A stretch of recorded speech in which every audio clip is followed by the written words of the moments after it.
साथ ही एक चीज और गौर करने वाली बात हुई कि जो चिराग पासवान को नीतीश कुमार फूटी आंख नहीं सुहाते थे, जी अचानक हृदय परिवर्तन हो गया और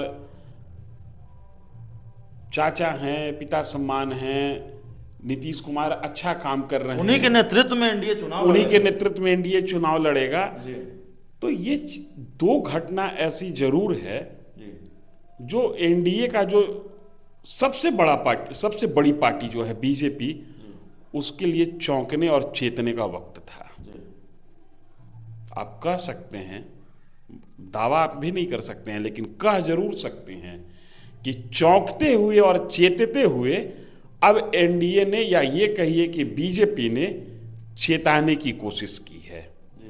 चेताने की कोशिश इसलिए की है कि चिराग पासवान की पार्टी में चिराग पासवान के बाद जो सबसे बड़ा फिगर है, सांसद उनके पास कई हैं, कई में एक तो उनके अपने परिवार के ही हिस्से हैं, एक नई सांसद बनी है शांभवी चौधरी, वो हैं, एक खगड़िया से हैं।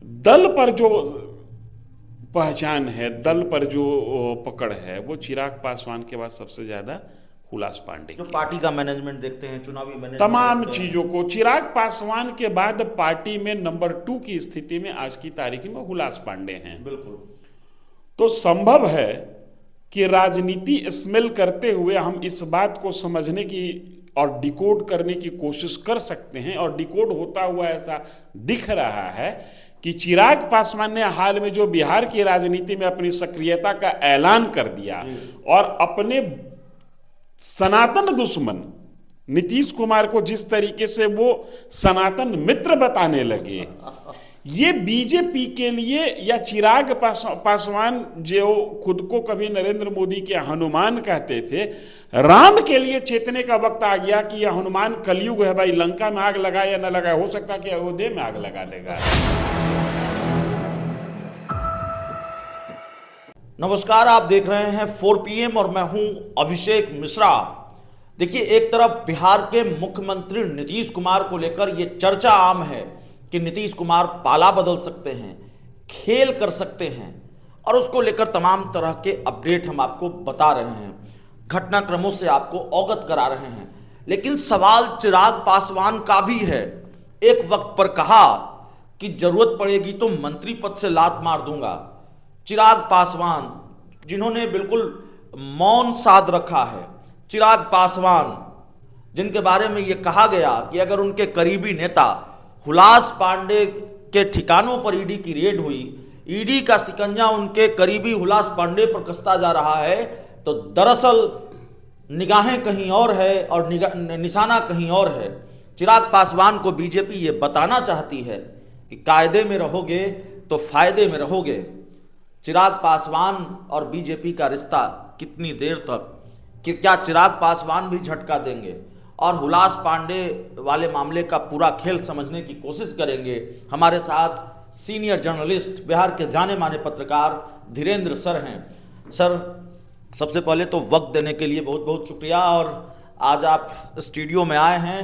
और जो सबसे महत्वपूर्ण सवाल है, देश भर में चर्चा है एक छापेमारी की, ईडी ने हुलास पांडे के ठिकानों पर छापेमारी की, उसकी चर्चा देश भर में, वो खबर देश भर में, देश भर के मीडिया संस्थानों में। क्या खेल है ये? वाकई चिराग पासवान को डराना है? सबसे पहले तो आप बुलाए, इसके लिए आभार आपका जी। और देखिए, राजनीतिज्ञों के यहाँ कोई भी घटना हो तो उसमें राजनीति हो या नहीं हो, पत्रकार उसमें राजनीति खोज लेते हैं। दो बातें हैं, एक तो कि हुलास पांडे जी के यहाँ जो छापा पड़ा है वो कई छापाओं का एक क्रम है जी। वो बिहार में बालू का एक सिंडिकेट होता है, उस सिंडिकेट पर ईडी पिछले 3 महीने से लोगों के यहाँ रेड मार रही है, उसके वेटरन्स पर, और गिरफ्तारी भी हो रही है। एक सुभाष यादव हैं, लालू प्रसाद यादव के बड़ी करीबी हैं, बहुत बड़े बालू माफिया बताए जाते हैं, मैं जानता नहीं हूँ, बताए जाते हैं, वो शायद जेल में है, ईडी के ही शिकंजा है। राधाचरण शाह या सेठ है, जी जेल में है। जी। एमएलसी थे, जेडीयू के MLC। जेडीयू के हैं। आरजेडी का दिग्गज, जेडीयू का दिग्गज जी जेल में। तो क्रम तो लोजपा पे ही जाता है ना। जी तो जो हुलास पांडे के यहाँ छापेमारी हुई है, ये छापेमारी उसी का फॉलो अप है। जी। लेकिन अब इसमें आप राजनीति देखना चाहते हैं तो उसको कुछ इस तरीके से भी देखना होगा कि हाल के दिनों में चिराग पासवान ने कहा कि मैं केंद्रीय मंत्री पद को ठुकरा सकता हूं। लात मार दूंगा, मंत्री पद को लात मार शब्द उनके थे कि लात मार दूंगा और बिहार की राजनीति में सक्रिय हो जाऊंगा। जी। संकेत ये था। विधानसभा का चुनाव लड़ूंगा। बिल्कुल। एनडीए की बैठक में नहीं गए और न ही अपना कोई प्रतिनिधि भेजा। एक बड़ी विडंबना ये है कि चिराग पासवान की लुटिया जब गुल हो गई थी, इनके 6 में से 5 सांसद इनको छोड़ के चल गए थे, जी तब ये बिहार में सक्रिय नहीं हो रहे थे। जी तब इनकी सक्रियता जो है वो अपने पार्टी कार्यकर्ताओं के यहाँ आना जाना और मीडिया में उपस्थिति, और बीजेपी जहां चुनाव लड़ रही है वहां पर बीजेपी के समर्थन में प्रचार करना, इतनी ही इनकी राजनीतिक भूमिका थी। लेकिन जब केंद्र में मंत्री बन गए तो कह रहे हैं कि हम केंद्रीय मंत्री परिषद को ठुकरा देंगे, लात मार देंगे और बिहार में हम एक्टिव हो जाएंगे, मुख्यमंत्री पद की दावेदारी करेंगे, ब्ला ब्ला ब्ला।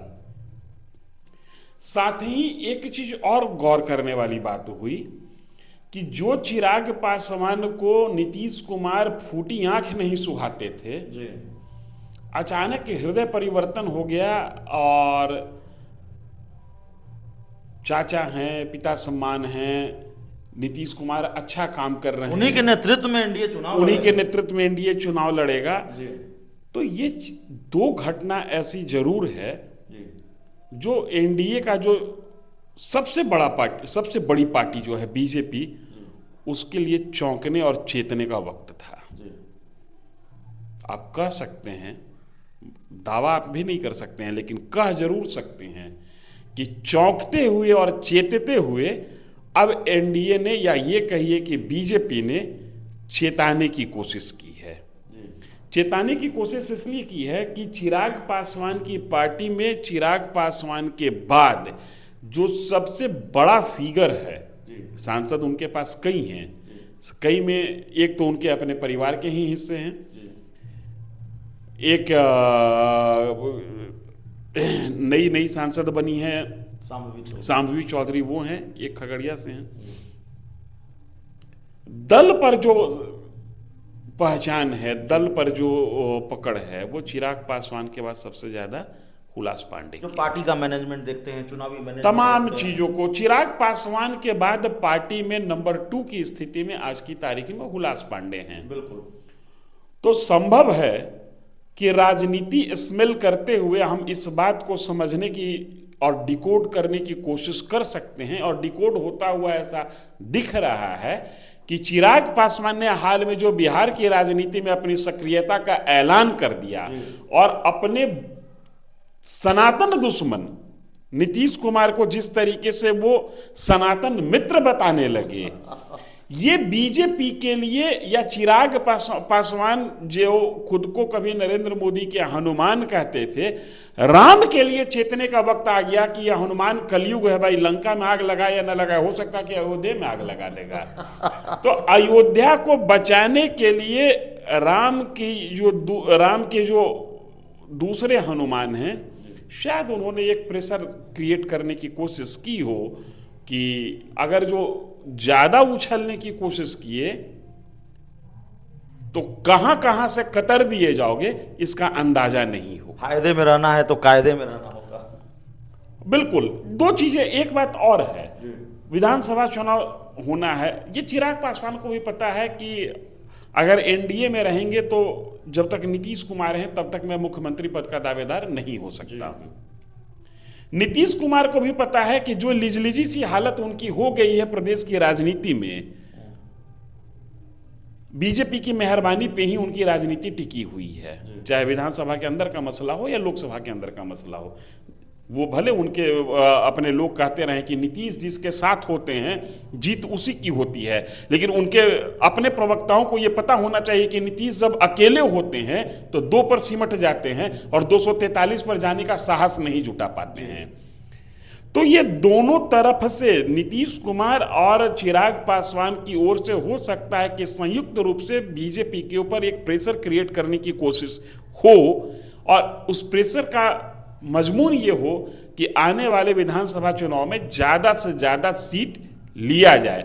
नीतीश कुमार की कोशिश ये होगी कि 2010 में जिस तरीके से सीट का बंटवारा हुआ था वो स्थिति दोहराई जाए, और चिराग पासवान की कोशिश ये होगी कि जिन कारणों से 2020 में वो साथ नहीं हो सके थे, कम से कम वो कारण इस बार न हो। इस बार चिराग पासवान की शर्तों को सुना जाए और समझा जाए।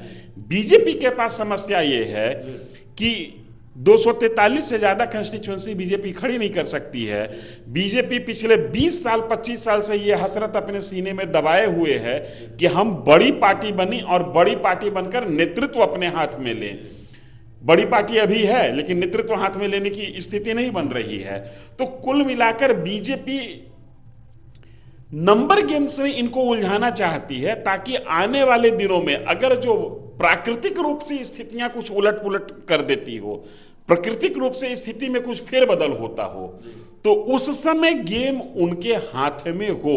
मैं प्राकृतिक रूप से इसलिए कह रहा हूं कि स्वास्थ्य कारणों से कई बार ऐसी स्थिति बनती है जो एक उम्र आने पर लोग कहता है कि अब ऐसी स्थिति हो सकती है। उम्र पर किसी का अख्तियार नहीं होता, सेहत पर किसी का अख्तियार नहीं होता। तो ऐसी स्थिति बन सकती है 2025 के बाद कि नया नेतृत्व खोजने की नौबत आए, और वो स्थिति जब बनेगी तो बीजेपी उसकी फील्डिंग आज से तय कर रही है कि नंबर गेम्स में उसके पास वो बढ़त हो जिसके आधार पर उनकी जो अनुषंगी पार्टियां हैं, जो अदर एलाइज हैं, वो कम से कम बार्गेन न करें, वो सहूलियत के साथ रहें। जी, तो चलिए, चिराग पासवान को लेकर जो पूरा खेल है वो सर समझा रहे थे।